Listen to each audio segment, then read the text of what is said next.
Even though general elections don't have minimum thresholds and turnout requirements, some people feel that referendums should. What are your thoughts on that?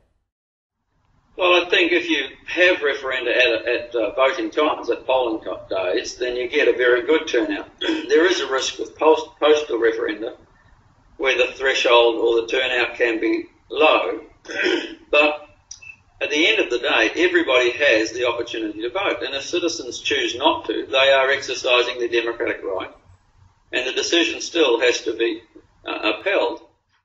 I mean, we don't say that our local body elections are invalid because we have less than a 50% turnout, and unfortunately they have been, the turnout has been dropping over the years, but the mayor is still a duly elected mayor and the councillors are properly elected.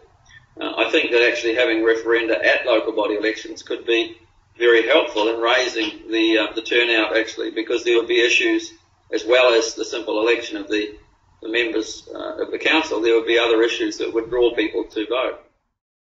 My thoughts are about that democracy are about freedom and about rights. And if you have a democratic process, it should be as free and fair as possible. That means if you have an election process without these thresholds, you can, of course, not establish a referendum process with additional limitations, because that would put this whole process into a bird cage and the bird wouldn't be able to fly.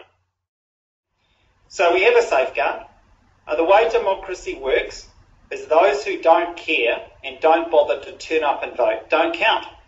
And they really have to accept the decision of those people who do participate in the process. Now, we accept that logic when we elect our government. We accept that logic when we elect our local governments, and many of those are very low turnouts.